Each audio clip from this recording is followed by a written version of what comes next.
Alhamdulillahirobbilalamin. Luar biasa sekali Bapak Ibu semuanya. Semua saya mengucapkan ribuan terima kasih kepada Bapak Ibu sudah meluangkan waktunya.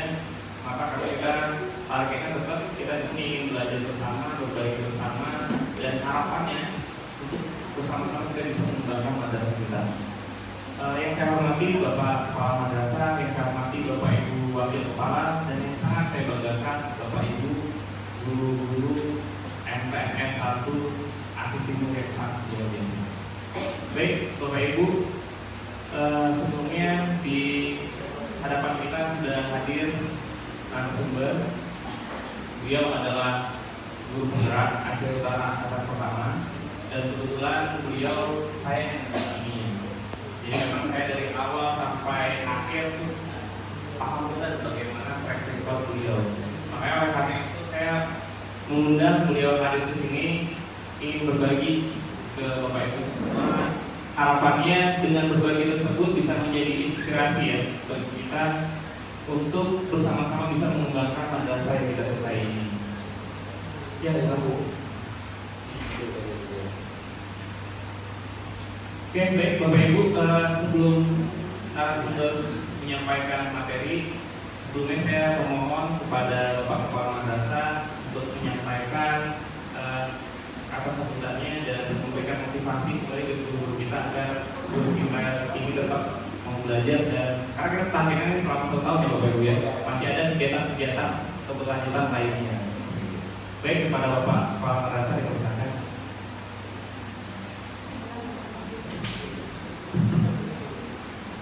Assalamualaikum warahmatullahi wabarakatuh. Alhamdulillah, sholatan wassalamu ala rasulillah wa ala alihi wa sahbihi wa man. Puji beserta syukur kita panjatkan kehadirat Allah Subhanahu wa taala. Kemudian selawat serta salam kepada Nabi besar Muhammad sallallahu alaihi wasallam, juga kepada sahabat-sahabat sekalian yang kami hormati, Ibu narasumber, Ibu Nur Hidayani. Selamat datang di MTSN 1 Timur. Kemudian yang kami hormati Bapak-bapak dan Ibu-ibu guru MTSN 1 Timur. Kami mengucapkan banyak terima kasih atas kehadiran Bapak dan Ibu untuk mengikuti kegiatan PKB yang sudah diperlukan dalam rangka peningkatan kompetensi guru. Kita kalau berbicara masalah guru itu tidak terlepas daripada kompetensi yang kita miliki. Kompetensi itu tidak akan berkembang apabila kita tidak terus belajar.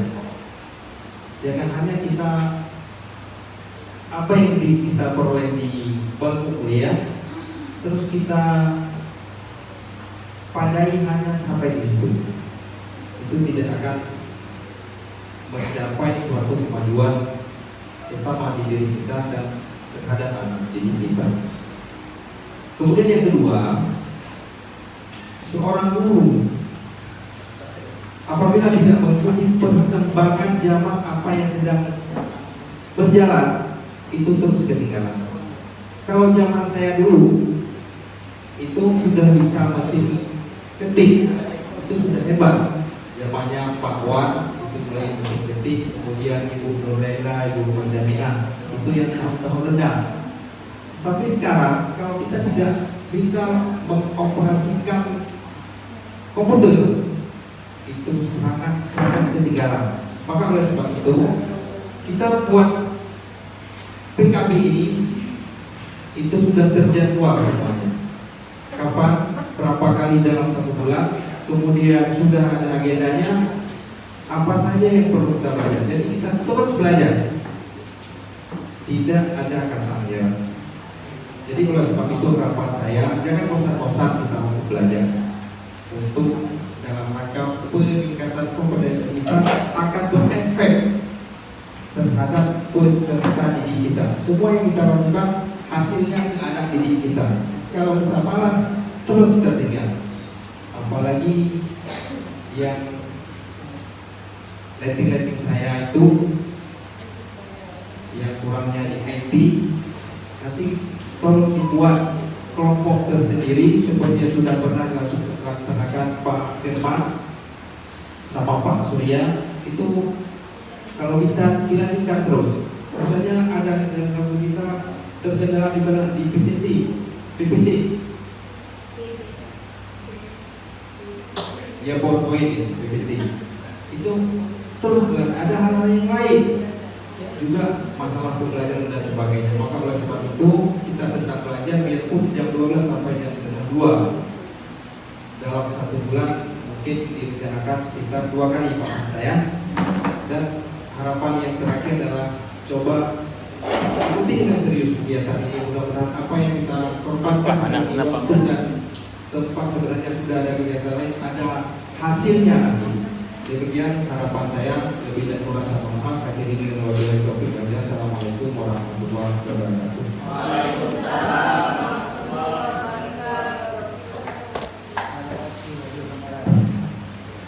Baik Bapak Ibu semuanya, untuk episode langsung kami persilakan saja kepada Ibu narasumber, Ibu Windayani dari SD Negeri 6 Tanah Jatiwaringin untuk menyampaikan materinya terkait refleksi Ki Hajar Dewantara, kemudian posisi kontrol guru dan yang terakhir adalah budaya positif atas.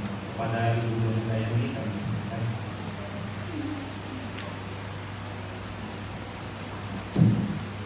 Terima kasih Pak Pinsa atas waktunya, Pak Saifullah atas waktu dan kesempatan dan undangannya. Assalamualaikum warahmatullahi wabarakatuh. Alhamdulillah, ini adalah kali pertamanya saya berdiri di depan Bapak dan Ibu. Walaupun background saya adalah guru SD yang notabene secara jenjang masih di bawah Bapak dan Ibu. Tetapi Pak, saya sempat merasa ketakutan tersendiri apakah saya bisa diterima oleh Bapak dan Ibu di sini dengan jenjang saya dan sebagainya. Tetapi Pak bisa memberi motivasi bahwa untuk materi filosofi Ki Hajar Dewantara, semua materi di guru penggerak 9 bulan yang kami pelajari itu juga ada jenjang. Jadi di setiap pelatihan dari TK, SD, SMP, SMA itu sama materinya dan tetap berada di ruang kolaborasi yang sama. Nah, itu adalah satu-satunya pelatihan yang sudah bertahun-tahun kita ikuti, satu-satunya pelatihan yang semua jenjang itu disamaratakan. Baik, terkait dengan yang disampaikan oleh Pak Kepala Madrasah, ini adalah untuk meningkatkan kompetensi Bapak dan Ibu. Nah, materi kali ini itu biasanya peserta pelatihan kami itu, nanti kalau pelatihan buat MPP, buat program dan sebagainya. Hari ini tidak, kenapa? Karena kita lebih membedah di kompetensi pedagogiknya. Kalau kompetensi profesional, sosial, kepribadian itu memang Bapak Ibu sudah ahli, matematika, fisika, bahasa Inggris. Di sini memang ahlinya. Kalau di SD garu-garu. Nah, ini adalah terkait untuk pengembangan kompetensi pedagogi kita bersama. Ya, jadi di sini kita mencoba mengubah mindset kita ke depan, menghadapi anak-anak kita seperti apa. Saya sempat membaca, kalau perkenalan cuma nama doang nggak apa-apa dulu ya, nanti di akhir boleh kan memang bantu. Biar nggak kepanjangan, saya biasa dipanggil dengan Bu Linda. Kalau Bu Linda ini kepanjangan. Jadi saya di awal dulu bertugas di Lamno Aceh Jaya tahun 2006. Saat itu sempat pas ngomong kok bisa pindah ke Aceh Utara karena ada orang Lamno di Langkahan, orang Lamno asli, jadi kami bertukar tempat. Saya pindah ke Langkahan, beliau dari kampung. Jadi proses pindahnya cepat itu 2013 dan alhamdulillah hari ini bisa bertemu dengan Bapak dan Ibu semua. Saya tinggal di Pantai Labu, bertugas di SD Negeri 6 Tanah Jatiwaringin ini selama 10 Bapak Ibu. Pasar kantor itu masih berdamai. Jadi tidak dekat. Jadi pasti setelah kenal di sini nanti kita bisa ketemu. Baik untuk kebiasaan. Nah, ini adalah materi tentang refleksi filosofi pendidikan nasional, yaitu kembali ke Ki Hajar Dewantara. Ingat semua ya, materi sejarah kita di SD dulu. Bapak Ki Hajar Dewantara, ingat ya? Beliau adalah Menteri Pendidikan pertama di Indonesia. Jadi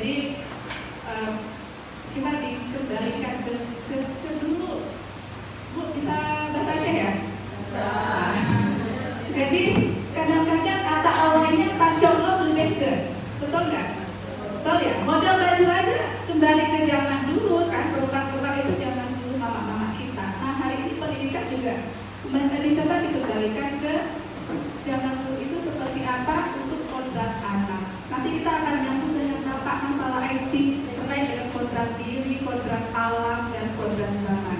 Nah itu kembali ke filosofi Ki Hajar Dewantara.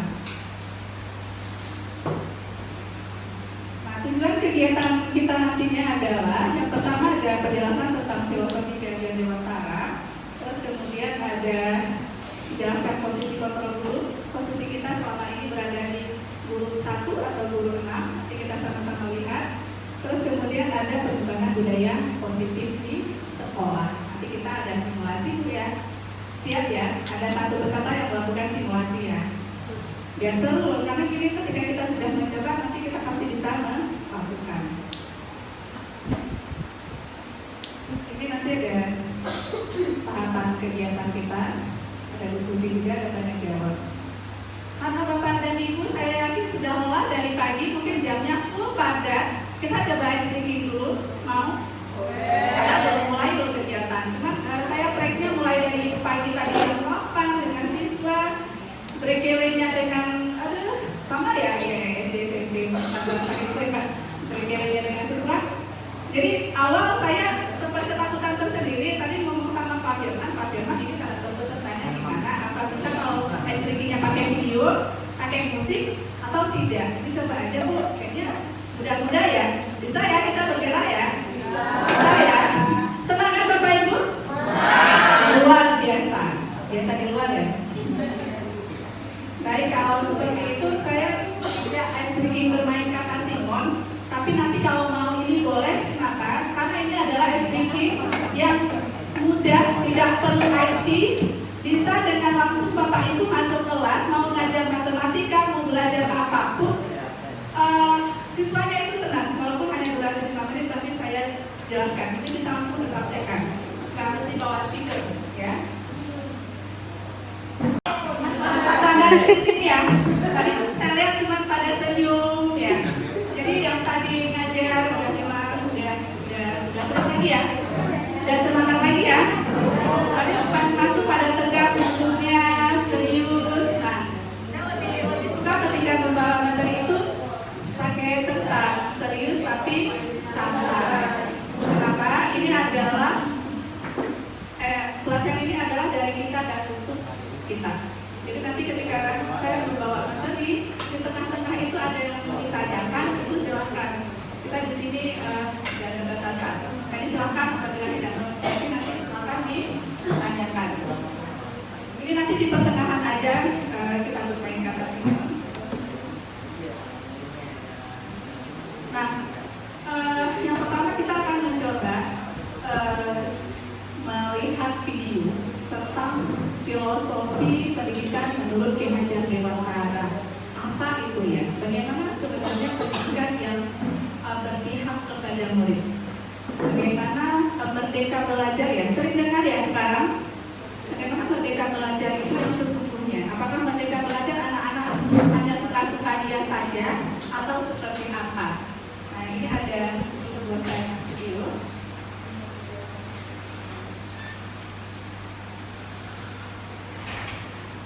Tolong nanti videonya disimak karena nanti ada ini ya, nanti di post-it Bapak dan Ibu akan menulis sebelum kita melakukan kegiatan, jadi ambil pelajaran dari video itu apa ya, jadi tolong ditonton.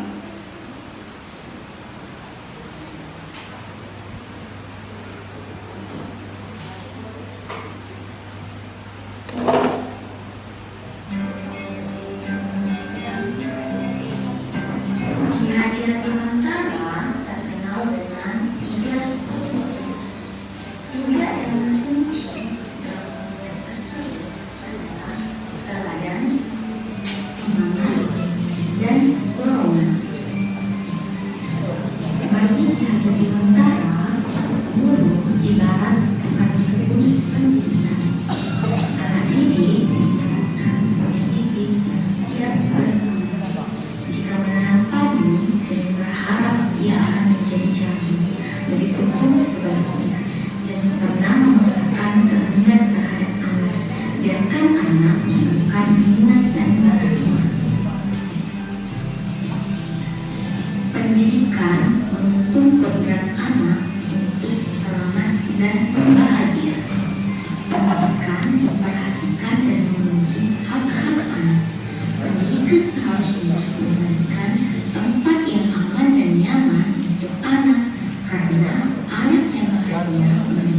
sukses lebih besar.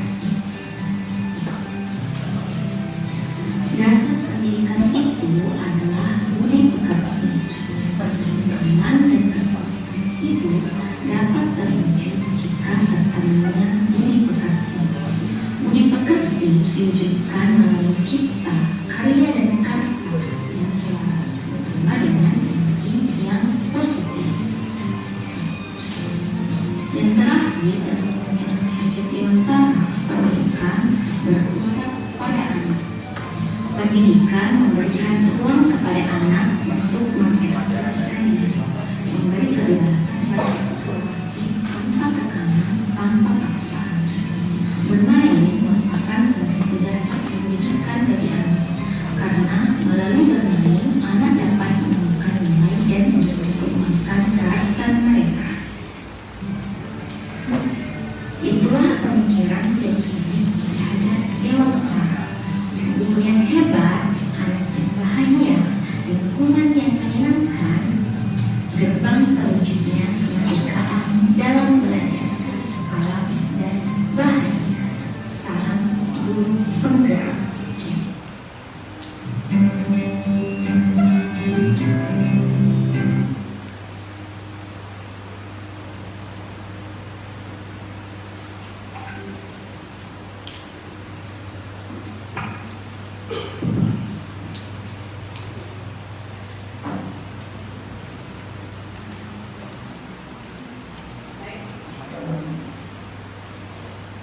Bapak dan Ibu, pemikiran besar yang diharapkan dari buah karya Ki Hajat Dewantara itu sangat melegenda di masyarakat Indonesia. Apa Bu?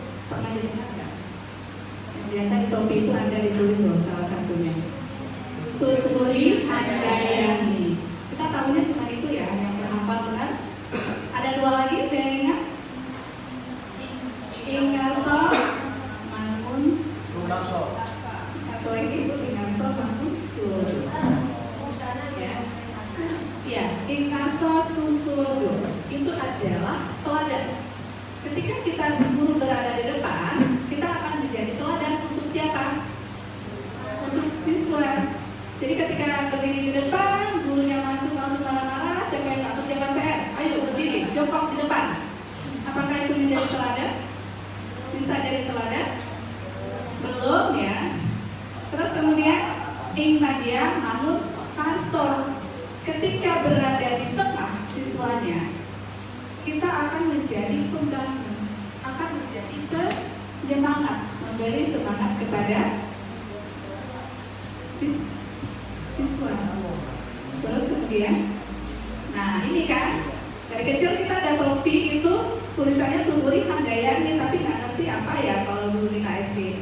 Nah, ketika berada di belakang itu adalah memberi dorongan buat siswa. Artinya kalau guru di belakang, siswanya berada di mana, Bapak Ibu? Di depan.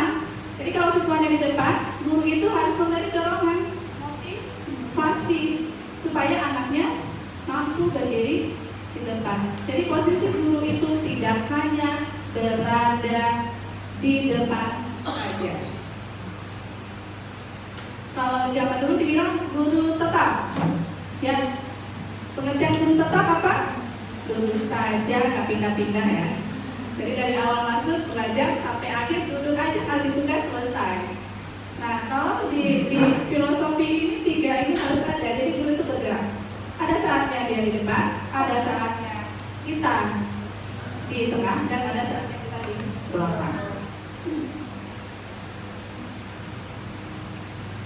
Nah, Kahade mengatakan bahwa kemerdekaan merupakan syarat dan juga tujuan utama pendidikan. Merdeka dimiliki oleh murid itu ada cipta, karsa, dan karya. Nanti kita akan pelajari lebih lanjut tentang cipta, karsa, dan karya itu kolaborasinya bagaimana. Terus kemudian pendidikan ke video tadi itu bukan paksaan. Yakinlah posisi kita walaupun saya di SD, Bapak dan Ibu di madrasah, ketika anak-anak kita paksa belajar, apa yang terjadi di kelas? Ibu? Jadi ketika nggak mau masuk, lagi bolos, kita kejar suruh masuk lagi, dia di kelas belajarnya bagaimana?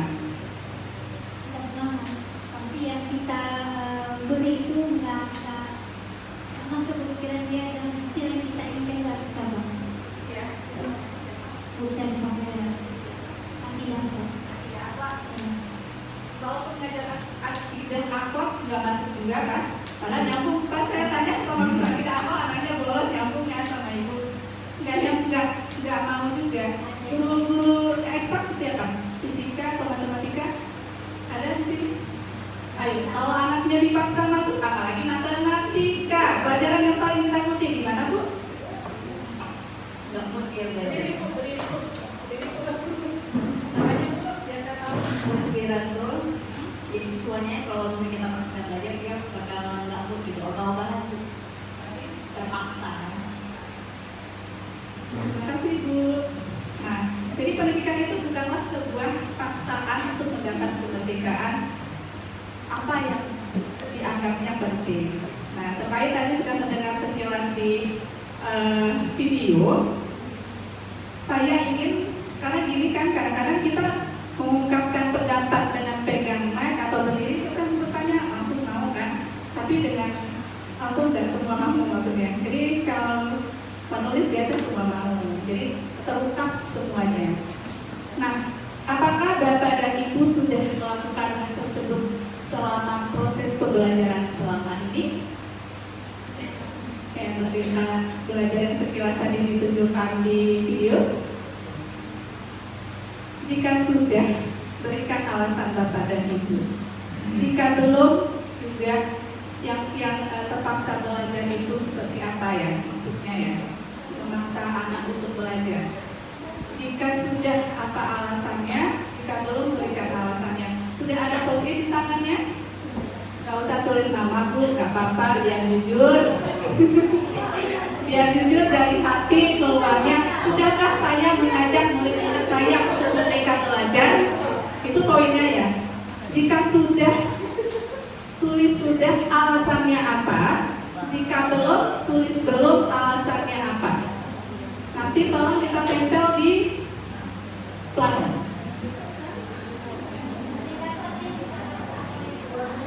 Ya, merdeka belajar artinya anak-anak itu belajar tanpa paksaan.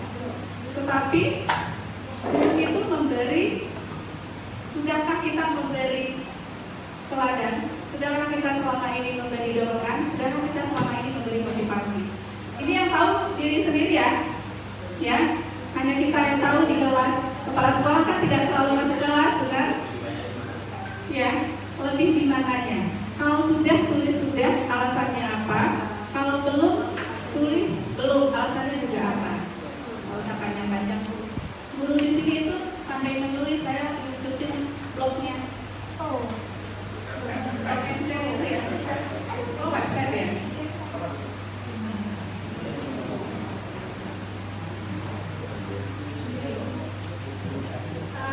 Lu kira-kira kalian bukan aja keteladan? Ya, dikasihkan ya. Belum pun nggak apa-apa, sertifikasi dikasih, gaji masuk, nggak masalah. Sudah pun nggak dapat tambahan kan? Nggak apa-apa, nggak usah takut, ada kepala sekolahnya, ada saya, tidak usah, nama juga nggak usah tulis, Bu, nama itu sudah usah ditulis.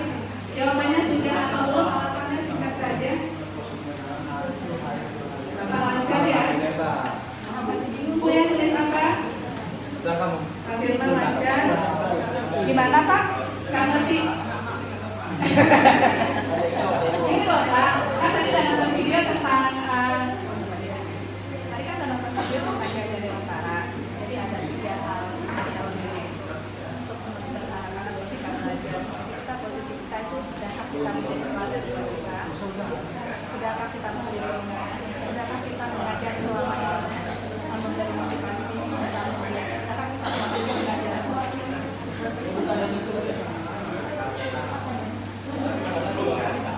Ya, kenapa selama ini saya ngajarnya anak-anak, saya paksa enggak ya?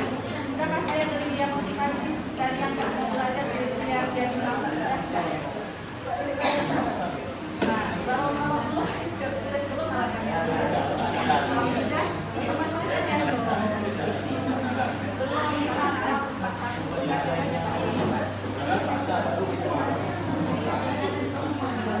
Yang sudah, silakan boleh tempel di plano ambil pelajaran yang di depan.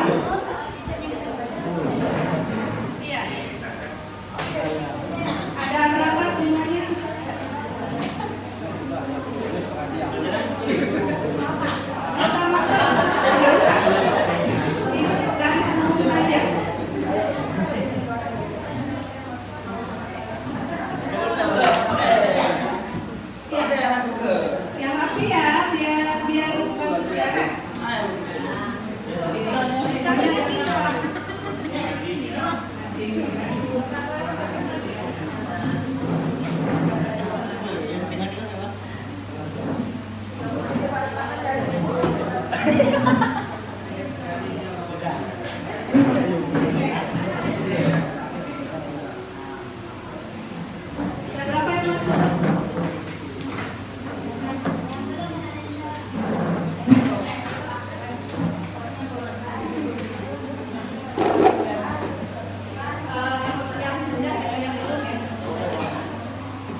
Iyalah.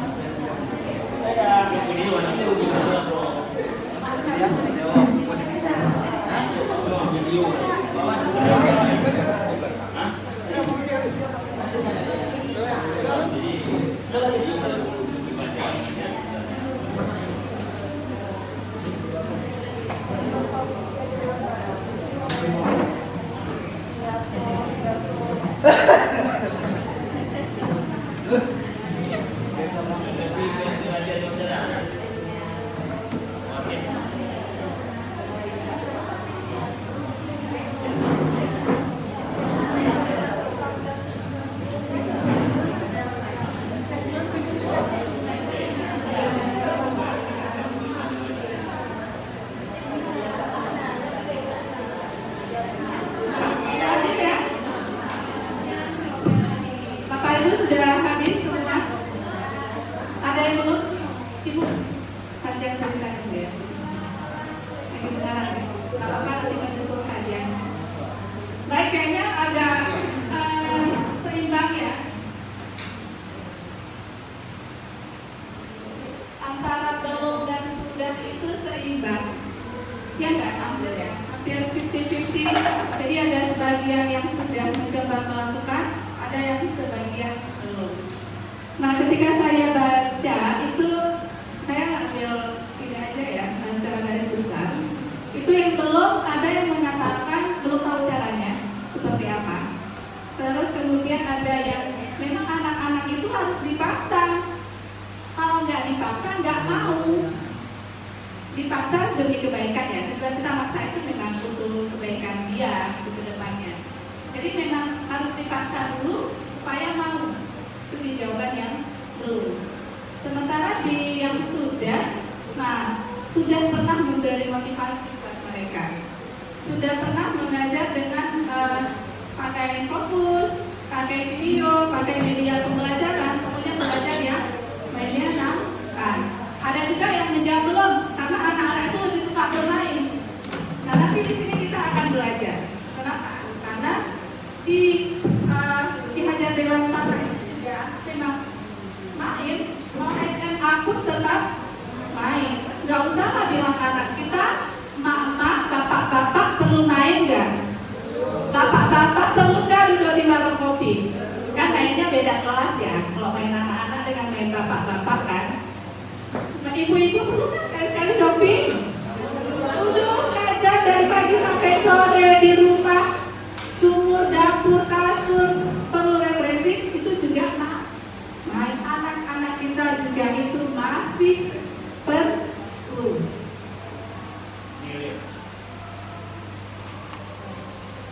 Nah, ini adalah pemikiran pendidikan menurut Ki Hajar Dewantara.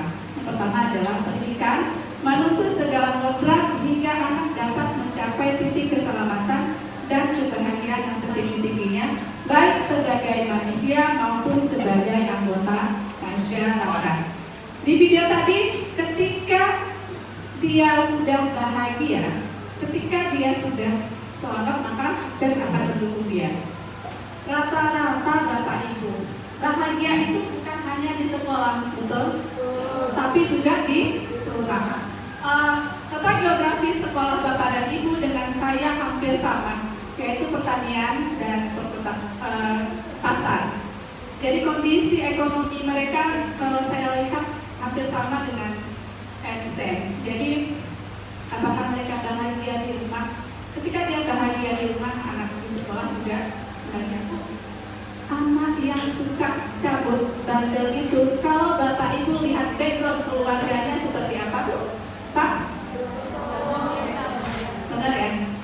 Ya, ketika tacek, kadang-kadang dia nggak makan. Di rumah makan nggak masak. Nanti dia belum bahagia. Sampai di sekolah dipaksa lagi belajar matematika. Di rumahnya tidak bahagia, sampai di sekolah juga tidak bahagia. Dapatkah ilmunya? Dapatkah baiknya? Tugas siapa yang membahagiakan dia di sekolah? Kalau di madrasah lebih mudah, karena gurunya itu satu hari masuk berbeda-beda tidak? 3 orang masuk. Dan si bahagia Bu Resika, Bu Syarifah, Pak Firman dan sebagainya pasti berbeda. Jadi ketika anak sudah di rumah, kontrol mamanya, bapaknya merepet marah-marah sampai di rumah, gurunya kasih ice cream dulu sebelum ngajarin tadi, kasih hal-hal yang menyenangkan dulu seperti tadi. Ikuti pelajarannya bahagia tidak? Bahagia. Ketika dia bahagia tanpa paksaan, yang takutnya apakah terserap?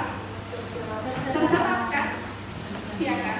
Kalau saya suka dengan alam nyata membandingkan. Ketika orang pacaran, apapun yang pacarnya kerjakan semua positif, benar? Padahal salah lihat calon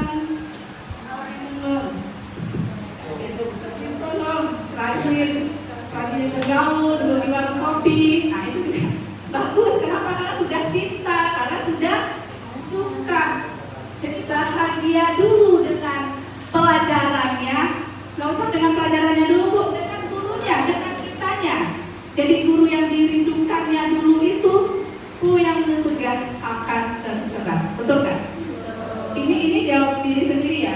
Saya udah enggak dulu ya, Bu. Walaupun di sini ada yang jawab, sudah kadang-kadang tergantung materi yang dibutuhkan. Boleh, nggak mesti tiap hari, boleh juga. Karena kita kadang juga pas pergi ke sekolah kurang bahagia di rumah, sampai di sekolah korbannya siapa? Benar kan? Bu udah nikah semua kan? Kecuali ibu ini ya. Di rumah pagi-pagi brekele, anak nggak mau mandi, harus sekolah dan sebagainya, kita brekele. Si bapak juga istrinya belum masak, nggak sempat sarapan, belum bahagia sampai sekolah udah ngajar. Absen pinjar ya Pak di sini. Udah 5 menit dua berpet-berpet kita di sana. Sampai di kelas gimana? Duduk dulu, tarik nafas panjang dulu, benar kan? Teknik stop ya kalau kami belajar di Pabinsa. Nah, jadi untuk mereka supaya mau ini, biar dia selamat dan bahagia. Bu, itu perlu proses. Bukan berarti kita nggak ngajar ya. Ini cuma 10 menit kita kondisikan dia untuk dia bahagia bersama kita. Nah, jadi menuntut kodrat dia. Beda anak, beda bahagianya, betul nggak? Betul, kita juga beda. Bahagia ibu A dikasih uang 500.000 sama suami udah senang. Bahagia ibu B harus 1 juta dulu baru senang. Itu beda tingkatan bahagianya. Kemudian yang kedua adalah pendidikan menurut Ki Hajar Dewantara itu ibarat petani. Guru itu, pendidik itu ibarat petani. Nah, di sini kan lokasinya sawah ya, Bu. Petani itu kalau ke sawah cari bibit yang bagus ya, yang mahal ya.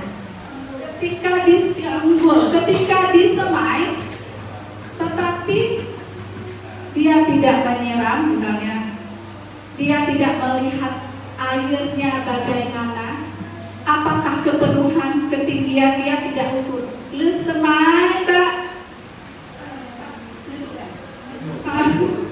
Lu semai, Mbak, duduk, beri ajaran, pupuk asai-asai, pupuk pulang. Bibitnya beli unggul kami itu, tumbuh baik kasih padi itu, tidak. Guru juga begitu. Terus kemudian udah ditanam padinya, dimakan tikus. Aduh, baru 1, 2, 3 tikusnya langsung cari obat semprot. Lebih cepat nggak sembuhnya? Tapi kalau sudah dibiarkan berbulan-bulan, berminggu-minggu dia berpenyakit sampai menyebar, semprotnya susah kan? Obatnya berkali harus ganti-ganti, benar nggak? Guru juga gitu. Jadi kalau misalnya ada satu petani, perbandingannya dengan petani, itu satu petani itu nggak bagus merawatnya, padahal beli bibitnya unggul. Hasilnya yang didapat kurang. Tapi ada satu petani dia nggak punya modal, jadi bibitnya nggak berapa unggul dia beli. Tapi dia siram, dia rawat, dia pupuk dengan baik, dirawat dengan hati, dengan kasih sayang. Apakah hasil panennya akan bagus? Bagus. Ada mungkin orang tua kita yang bersuami kan. Nah itu kalau sudah anak-anak juga gitu,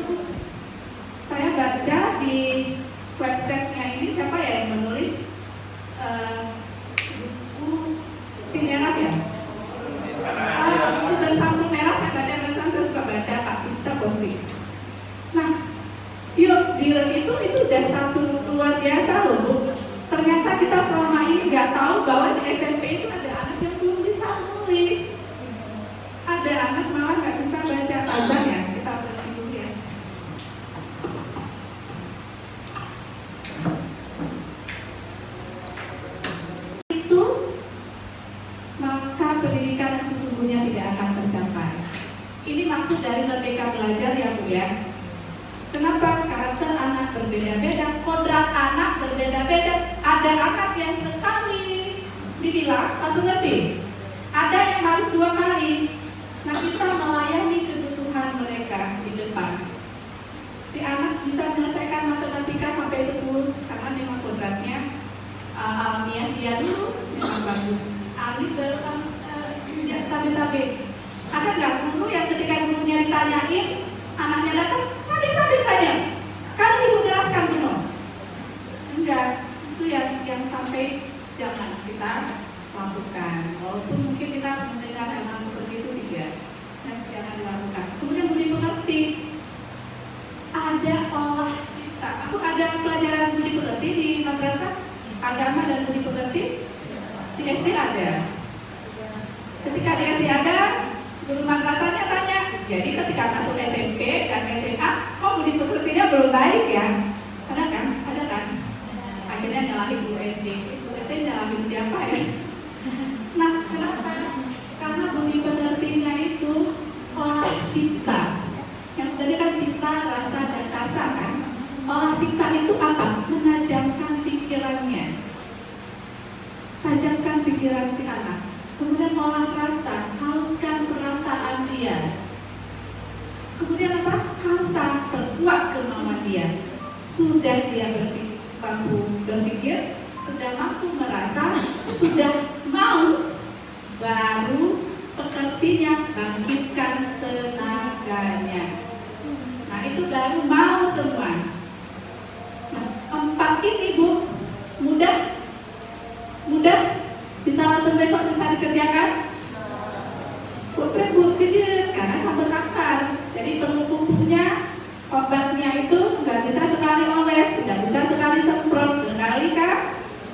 Kalau penyakit di badan kita, kalau misalnya itu ya harus berkali-kali, nggak cukup dengan sekali dikasih obat. Nah, itu tugas kita pendidik. Kenapa karakter sekarang lihat anak-anak yang kecanduan gadget dan sebagainya? Kita kembalikan sesuai dengan filosofi pendidikan Ki Hajar Dewantara.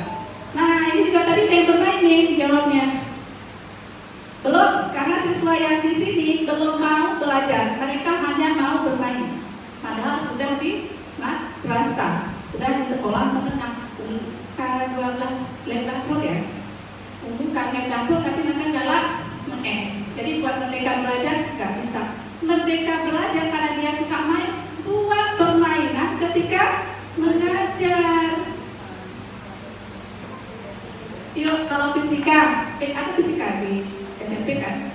Kalau buat bermain, belajar sambil bermain bagaimana? Karena ada anak yang suka bermain, ajak dia bermain sambil belajar. Ada yang suka menggambar, yuk menggambar sambil belajar. Bikin percobaan, dia kalau nulis susah, buat gambar dulu, dari gambar-gambar itu jadi sebuah cerita, jadi sebuah laporan. Itu juga bermain. Guru yang paling dicintai di sekolah, guru apa yang paling dirindukan? Guru pelajaran apa? Olahraga. Menyohana kerja di pro, telah kita olahraga kayak tumbuh. Siapa yang olahraga di sini? Mana Pak? Siapa lagi? Satu. Betul Pak kan? Kalau Bapak telah masuk kelas dijemput nggak ke kantor? Betul? Enggak Bu, bolanya yang jemput. Minta bola ya. Kalau itu matematika, Bu, lokal saya masuk matematika ya, ada nggak? Ada ya kan? Diam aja di kelas, guru samping nanya ke guru, kali pelajaran apa? Matematika Bu. Nggak ada yang bantu-bantu. Tapi guru olahraga paling dirindukan. Kenapa? Banyak bermain ya di lapangan. Maka sekali-sekali guru matematik bawa aja anak-anak ke lapangan belajar. Guru bahasa Inggris bawa aja. Kalau kelas 1 itu, karena di Indien itu kan nggak ada bahasa Inggris. Ketika dia ke madrasah, bawa aja bukunya, suruh catat benda-benda semua yang ada di lingkungan sekolah ini. Apa saja, hidup atau mati. Nanti sampai sana kasih kamu ini, cari dalam bahasa Inggris. Kan bermain juga. Nanti kasih grade tingginya lagi. Dari kecil dulu, dari senang dulu sampai hasil. Mereka guru olahraga. Kalau sakit dikunjungi. Kemarin guru olahraga saya di sekolah Pak Arif ada HP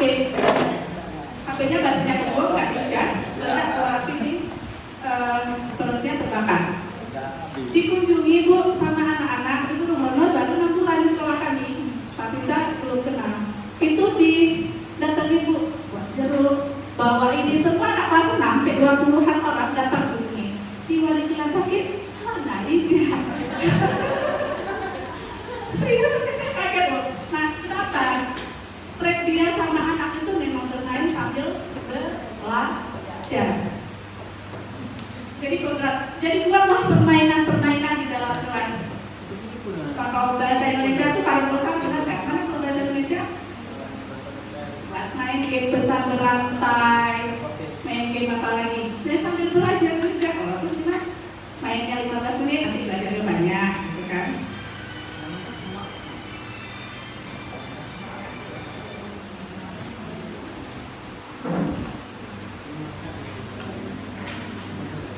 Kemudian pendidikan menuntut kodrat anak harus disesuaikan dengan kodrat alam dan kodrat zaman. Ini yang disampaikan sama Pak Saifullah, Pak Kepala Madrasahnya.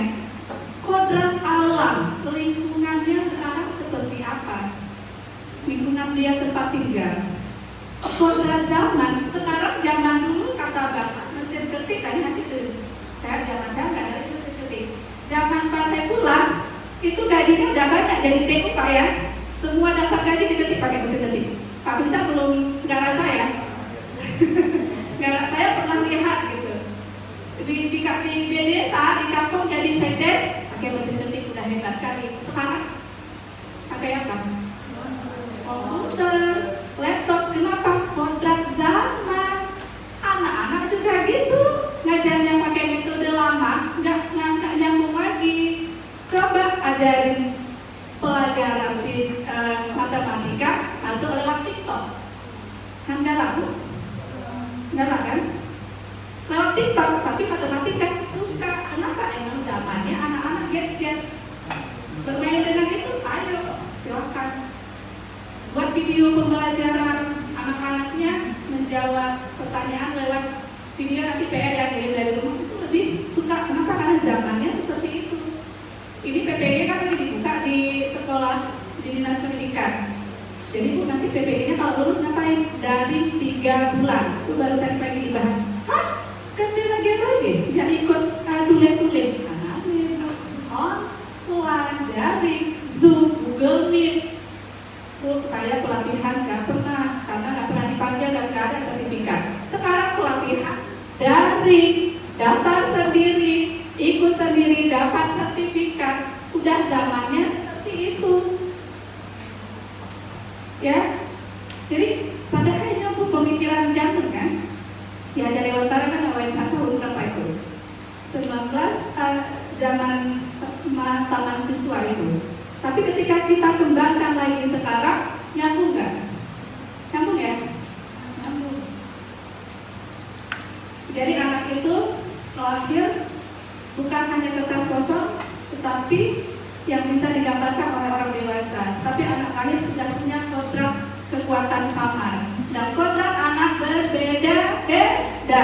Punya anak di rumah 5, gurunya sama, mamanya sama kan guru ya. Guru di rumah mama dan ayah sama nggak gurunya?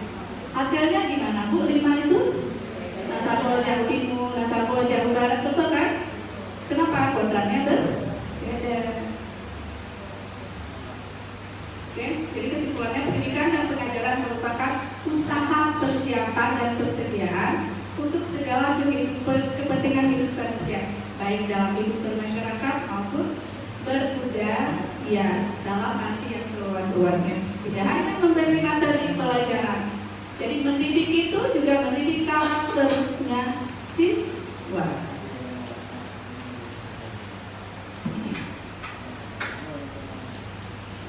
Ini ya Bu, kodrat diri itu dari lahir, kemudian kodrat alam lingkungannya, kemudian kodrat zaman sesuai dengan perkembangannya. Ujian dulu Bu, tanya jauh Eptanas kan? Siapa zaman Eptanas ikut ujian? Coret-coret, silang-silang ya.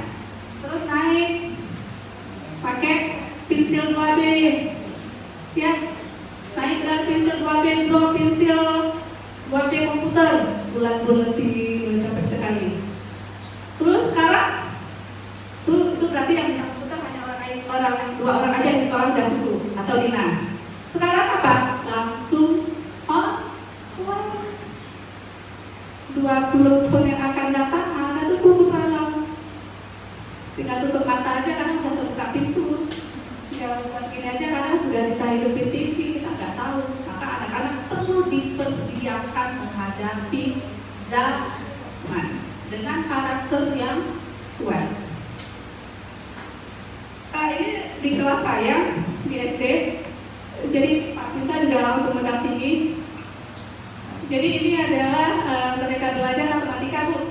SD paling payah, jadi sulit bilangan saya pakai alat peraga. Terus kemudian soalnya itu dibuat sendiri, jawabannya cari sendiri. Jadi penjumlahan bilangan bulat. Jadi anak bisa buat soal sendiri, buat kadang saya kasih soal. Jadi seperti itu saya coba masuk untuk matematika. Jadi mereka buat soal sendiri, suka hati angka 1 sampai 10, mau di negatifnya di mana, positifnya di mana, cari dengan sulit bilangan itu. Nggak bisa lagi. Ini contoh kecil ya, mungkin bisa dicontoh. Nah, kita lanjut dengan budaya positif Bu. Ada budaya positif, kemudian ada posisi kontrol guru. Apa ya budaya positif menurut Bapak Ibu? Ada yang tahu? Ada yang pernah dengar? Kalau nggak tahu pengertiannya, contohnya kira-kira apa ya? Ada yang mau jawab? Satu orang? Nah, itu untuk membentuk karakter murid. Iya Bu, berdiri Bu, silakan. Mengucapkan salam. Oke. Kemudian anak terbiasa membuang sampah di tong sampah, meminta izin kepada guru kalau keluar, Iya. dan lain-lain. Dan lain-lain. Itu adalah contoh-contoh budaya positif di mana Bu? Di sekolah dan di kelas. Kebiasaan-kebiasaan yang seperti itu yang ada di sekolah. Kemudian ada disiplin positif. Ada disiplin positif di sekolah ketika membuat kalau ini kan kontrak belajar, tata tertib sekolah, tata tertib kelas ya, iya kan? Nah itu ada disiplin, ada hukuman, ada konsekuensi. Biasa Bapak Ibu lebih di mana berada kalau dia melanggar satu poin dari tata tertib itu?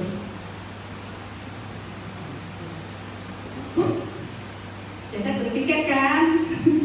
Pernah kan? Kalau ada yang nggak disiplin atau terlambat, pilihnya yang mana? Dikasih apa? Hukuman. Nah, sudahkah itu membentuk budaya positif? Sehingga itu lah Bu, yang ada hukuman? Silahkan. Nggak mempan dengan hukuman ya? Paling kita sampai, alhamdulillah cuma kita sampah doang, enggak ya? Nanti diprotes nggak jawab ya? Nah, yuk, di sini kita akan mencoba menyusun kesepakatan kelas. Selama ini itu buat tertib belajar, kontrak belajar, tertempelkah di papan di dinding sekolah, di dinding kelas? Mau balik kelas biasa tugasnya ya. Tertempelkah tata tertib sekolah di depan? Tidak boleh apa puisinya biasa Bu? 1, tidak boleh bawa HP Ibu. Ibu, paling Ibu, contoh satu butir aja Bu. Tata tertib yang pernah Ibu baca. Tidak boleh telat masuk semua dengan yang digunakan apa Bu? Tidak, jangan. Itu ada kata-kata negatif. Di sini kita akan berusaha mencoba menggunakan kata-kata positif karena membangun budaya positif.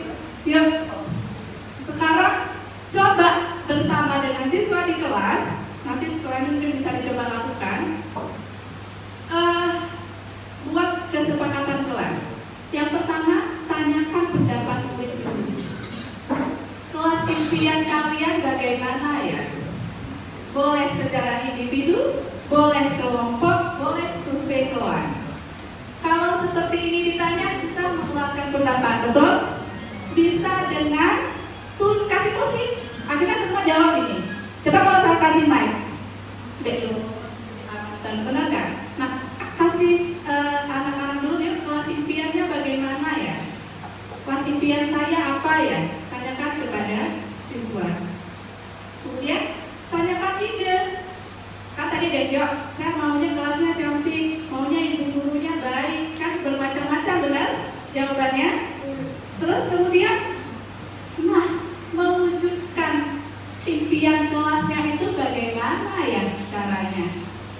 jawab ya, saya maunya kelasnya bersih. Gimana ya supaya kelasnya bersih? Bu, kalau kami di SD Bu, di laci itu bisa bernyamuk sampah. SMP ada? Sama ya. Ayo, itu budaya bersih kan belum? Ya. Jadi tanyakan loh, kelasnya mau, nah kalau kelasnya mau bersih, kalian maunya apa? Yuk kita buat kesepakatan. Boleh kasih post-it satu-satu, tuliskan. Boleh ke depan kelas, tuliskan. Boleh klasikal, tuliskan. Gunakan kata-kata positif. Kalau apa itu tadi? Tidak boleh bawa HP, Ibu. Tidak boleh makan di kelas. Bahasa positifnya apa, Bu? Dilarang. Masih positif atau negatif? Ayo apa, Bu? Oke, Bu. Tanpa suaranya, Bu. Apa, Bu? Tidak boleh makan di kelas pakai bahasa positif? Saya nggak dengar, Bu. Jika makan di kelas, masih nyambung. Jangan makan, tidak boleh makan di kelas ya. Ayo makan di luar kelas. Bahasanya jadi ayo mengajak. Ibu apa tadi, Bu? Tidak boleh datang terlambat. Ayo bahasanya gimana? Ayo datang cepat ke sekolah. Jadi bersih. Kami ingin kelas yang bersih. Sudah dapat semuanya, Bu, dirangkum. Idenya dari anak semua.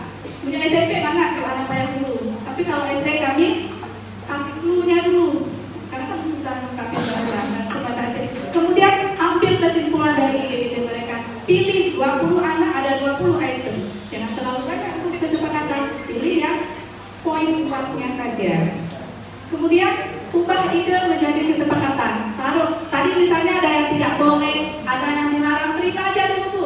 Saya kan terima dulu dan tiga kan? Terima dulu, tulis. Nanti baru kita ubah menjadi kesepakatan kelas bersama-sama memilih.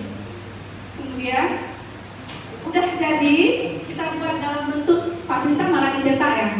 Kemarin itu dicetak di kelasnya Pak Bisa itu dicetak. Kemudian ditandatangani kontraknya. Kan hebat baju kan, udah kontrak kan. Kalau dari kontrak kerja itu kalau udah ditandatangan tadi udah kuat kan. Semua siswa tanda tangan kesepakatan. Berarti kelas impiannya yang bersih, yang nyaman, gurunya aktif dan sebagainya itu oke. Maju lagi. Guru perlu nggak? Guru kelasnya perlu. Gurunya juga tanda tangan. Ya. Lakukan refleksi secara rutin. Kejip, Bu, program tanya dia saji lagi tiku. Awalnya hot sekali, semangat bikin, akhirnya kan, nah ini kan ya, hilang, nggak lagi, benar? Literasi juga gitu, buat refleksi sebulan sekali kah, dua, pas tuh rohawai habis masuk istirahat masih bersih. Sebulan, 2 bulan udah kembali kotor, kembali perlu refleksi kesepakatan itu. Sampaikan lagi. Nggak banyak tuh waktunya 10 menit dan cukup, apalagi dengan anak-anak SMP. Nah ini adalah contohnya. Nah kami guru dan murid saling menyayangi. Yang kan sering pakai, nggak boleh berantem di dalam kelas. Bahasanya ya, nggak boleh berkelahi kan? Ayo ganti. Kami guru dan murid yang saling menyayangi. Saling menyayangi itu adalah kata-kata positif. Kemudian kami guru yang semangat belajar. Semangat itu adalah kata positif. Kami murid yang peduli dengan teman-teman, saling berbagi, seperti itu. Ini contoh poin-poinnya. Ini di kelas saya bersama dengan siswa sudah saya kasih post-it, Bu, seperti ini, tempel. Nanti di post-it itu pilih, lalu saya taruh ke sini, kertas besar ditandatangani oleh siswa. Kemudian di sekolah saya sudah punya membangun budaya positif di sekolah. Ini ada 9 poin. Itu dari guru semua, dipimpin oleh saya, gurunya semua di kantor. Apa kita ingin mengembangkan apa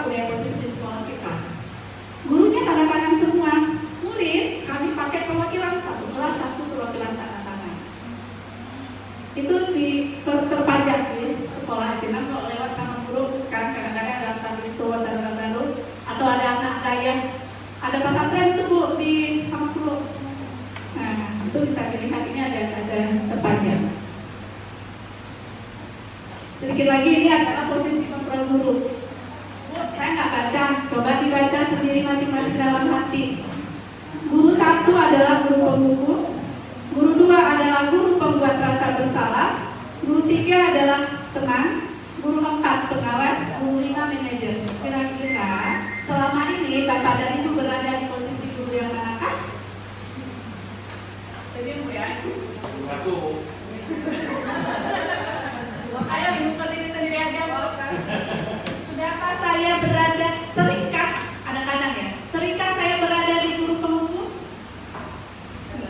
Kamu ya selalu terlambat. Ayo bersihkan WC. Ya Bu ya, lumayan bersih WC. Udah pergi.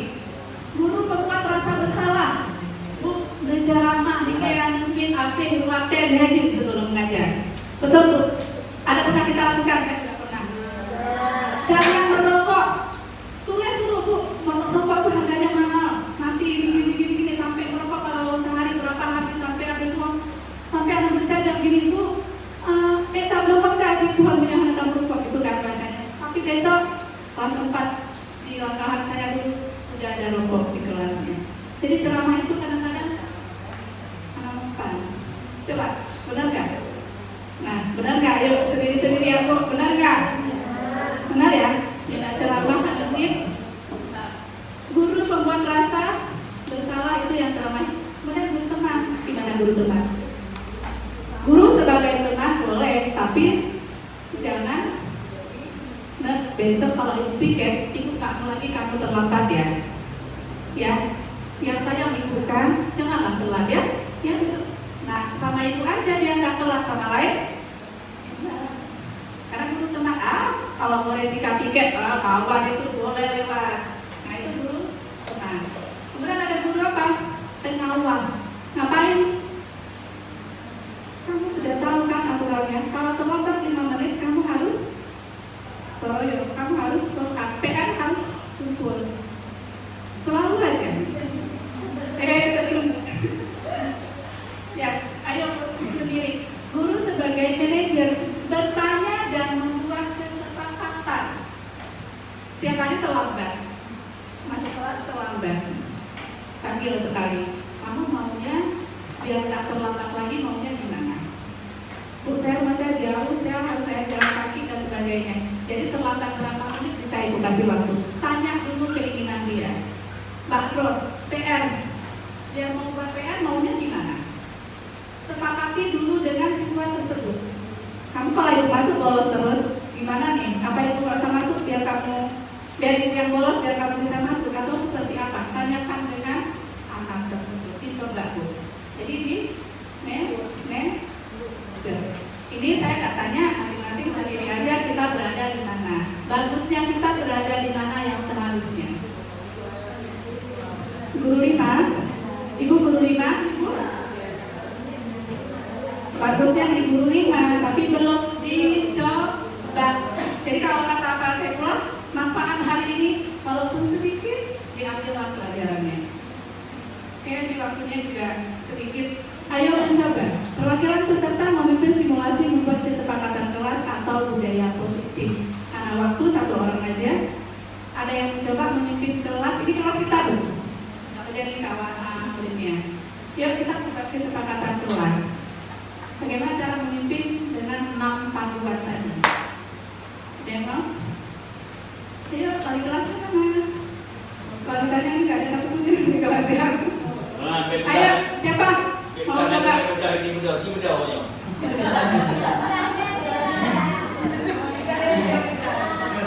Ayo, nanti ininya saya boleh panduannya saya kan. Karena belum terbiasa mungkin. Ada yang mau? Memandu simulat membuat kesepakatan kelas. Kita simulasi aja bareng 5 menit. Jadi mengikuti 6 langkah ini. Saya mau bukan dalam kawan, tapi Jadi Bapak Menungso yang Bapak Galak yuk tampil. Bersihkan. Ya, pelajar nih. Siap boleh sikat. Siap. Insya Allah ya ke depan silakan. dulu buat Bu Revita, bantu kita semua.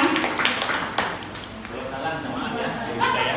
Kalau salah gajinya nggak dikurangin, tenang saja. Kita nama.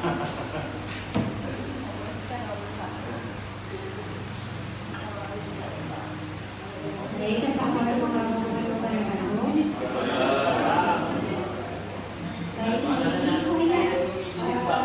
ini saya akan mencoba untuk membuat simulasi dari kesepakatan kelas. Ini yang pernah saya susun di kelas sendiri juga ya. Baik.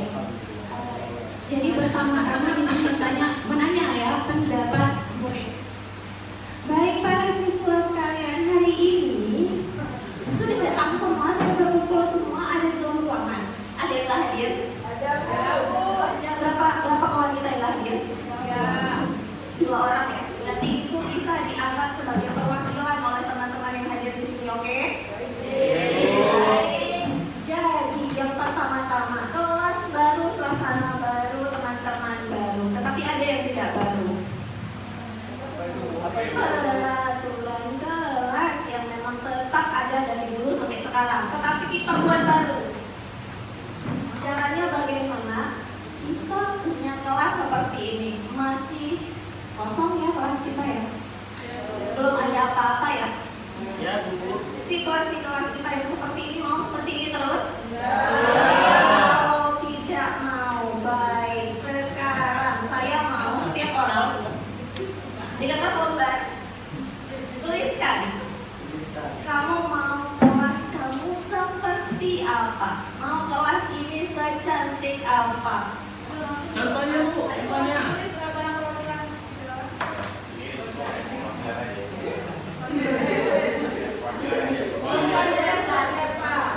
Nah, anak-anak.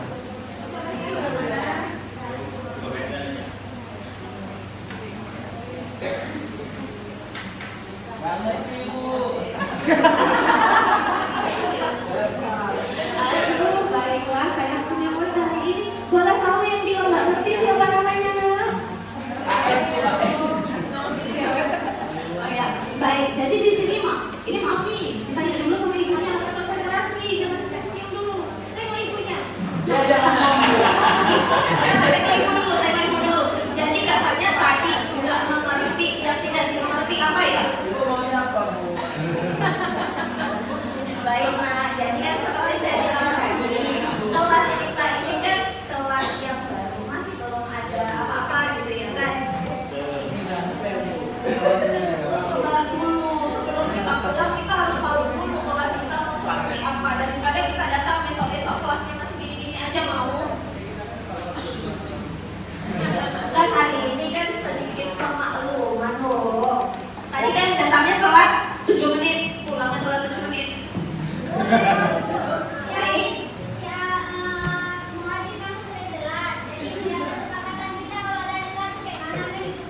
Ya benar-benar mau kelas seperti apa gitu ya.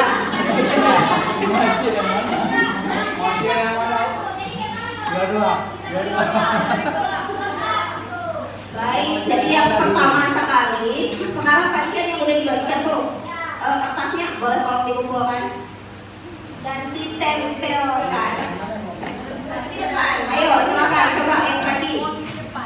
Ya kita tengok ada apa sih, mau seperti apa sih.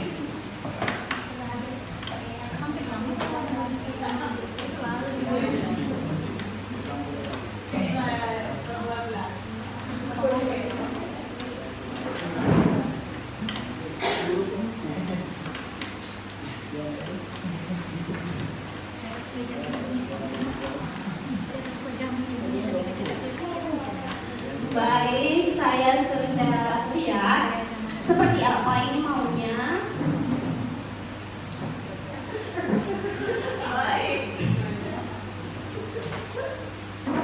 Baik, rata-rata kelasnya di sini aman, nyaman, cantik, rapi dan sebagainya. Nah, bagaimana ya kira-kira cara untuk bikin kelas yang rapi? Kita bersihkan dulu, Bu. Buat tiket, baik. Berarti kalau cuma kita sebanyak ini, kira-kira 1 orang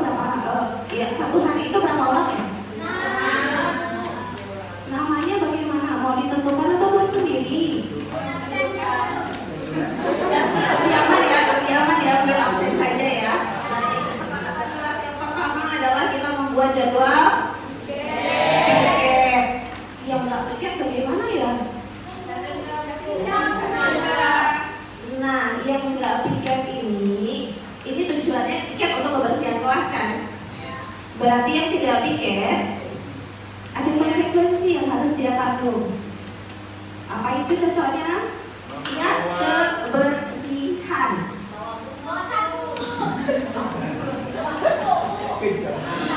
Baik, kebersihan itu sama kebersihan itu bersinergi ya dengan keindahan ya. Jadi bagaimana jika yang tidak piket itu diberikan konsekuensi, dia harus menyediakan satu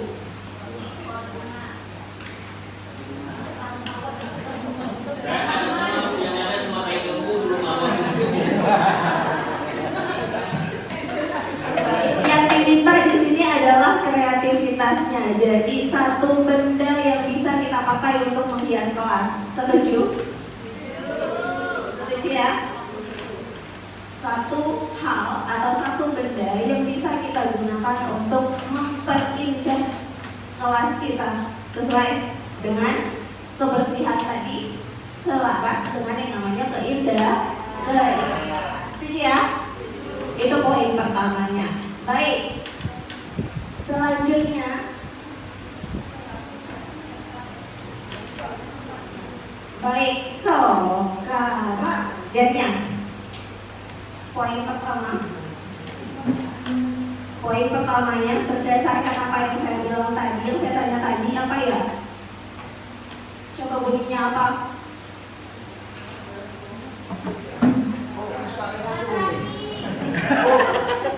Ganggu kami nih.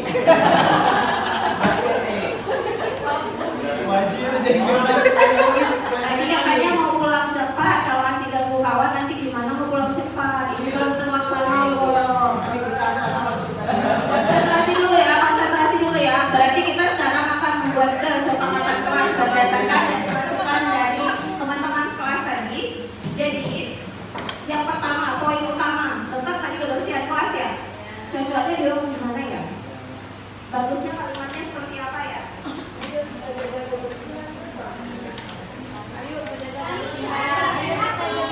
Baik, kami cinta kelas yang rapi. Ada satu nih dari teman kita. Ayo satu lagi, apa yang cocok?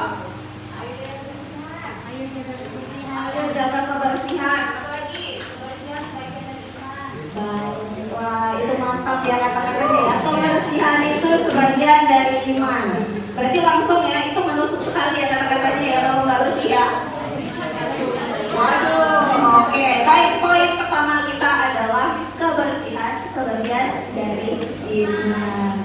Oke, baik, terima kasih atas waktunya. Dan nanti yang udah jatah piket itu siap-siap ya. Saya begitu masuk kelas tiba-tiba ada yang aneh-aneh, awas ya. Iya.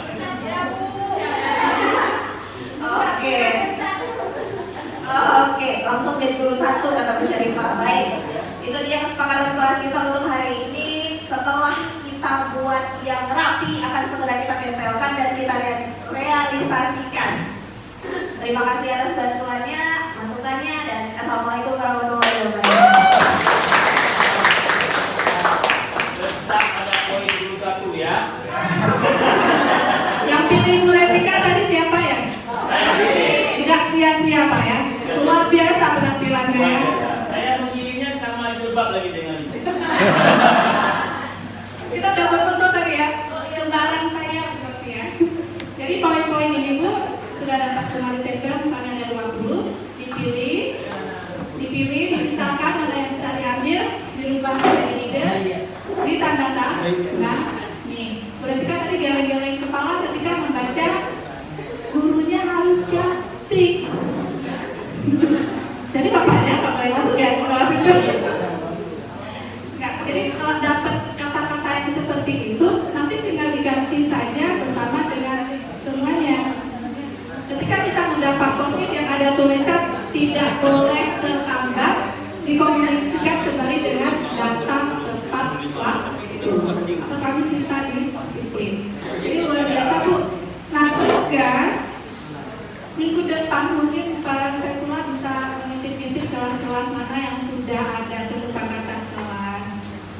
ya.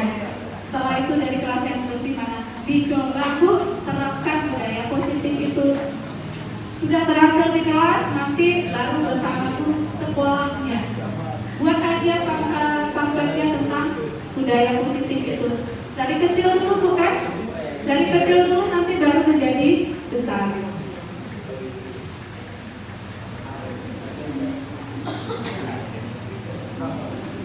Baik, sudah selesai. Ini waktunya udah tadi 7 menit telat ya. Ada 10 menit kita akan melakukan refleksi bersama. Minta tolong Pak Vinsa dibagikan post-it. Jadi setelah mengikuti kegiatan ini, saya ingin Bapak Ibu menuliskan nomor 1 apa hal-hal positif yang telah Bapak Ibu pelajari dari pemikiran Ki Hajar Dewantara. Dilihat dari budayanya juga boleh, atau misalnya nggak mau terlalu berat dengan budaya, berarti yang sudah dilihat tadi, sudah didengar, nonton video, sudah dilakukan oleh Bu Resika, sudah dicoba, itu apa yang hal positif yang Ibu dapat materi hari ini. Yang kedua, tuliskan 1 hal positif yang dapat diterapkan di kelas masing-masing. Kalau guru bidang seni nggak ada kelas juga boleh. Apa ya hal positif yang ingin saya langsung coba diterapkan di sekolah atau di kelas? 1 saja. Yang ketiga, apa hal-hal yang perlu Anda ubah dari diri Bapak dan Ibu? Dari selama ini belum saya bersama dengan siswa, saya belum menjadi petani yang baik. Saya ingin merubah apa? Ini benar-benar dari nurani sendiri. Semoga ketika kita menulis nanti ke depan, apa yang kita tulis benar-benar kita terapkan di sekolah demi kemajuan perkembangan karakter di anak-anak di MCN 1 Aceh Timur.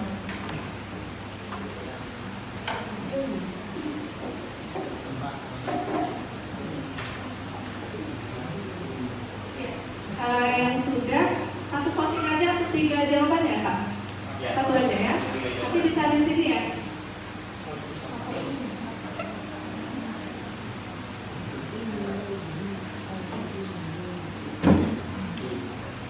Apa yang sudah Bapak Ibu dapat hari ini hal positifnya. Kemudian 1 hal positif yang bisa diterapkan. Kalau nomor 1 kan banyak tuh, banyak sampai berapa. Nomor 2 ambil 1 yang benar-benar Bapak Ibu bisa terapkan. Yang ketiga, yang perlu saya rubah dari diri saya selama ini apa? Tidak usah tulis nama, ya, tidak usah Pak.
Beli itu.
Lalu dua yang masuk.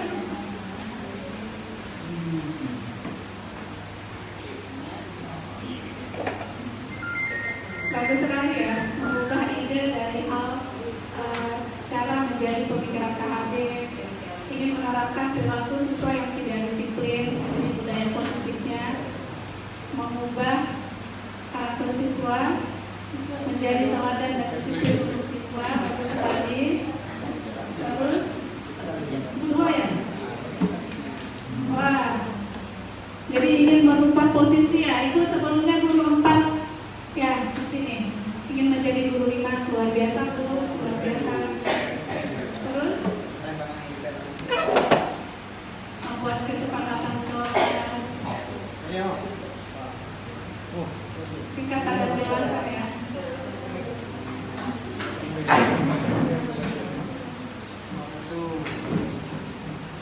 Belajar tidak ada paksaan. Terus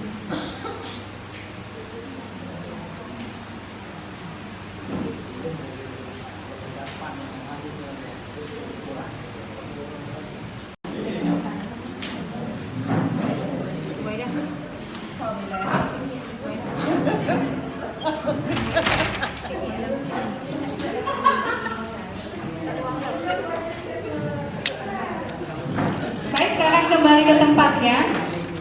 Saya mau dengar suara sendiri atau mau punya kawan, penasaran punya kawan juga boleh. Ada satu orang yang guru. Tadi ibu udah ya, ganti bapak ya. Ya. Yang pertama, apa hal positif yang telah Bapak Ibu pelajari dari pemikiran Ki Hajar Dewantara yang juga Bapak Ibu lihat pada budaya di daerah Bapak masing-masing.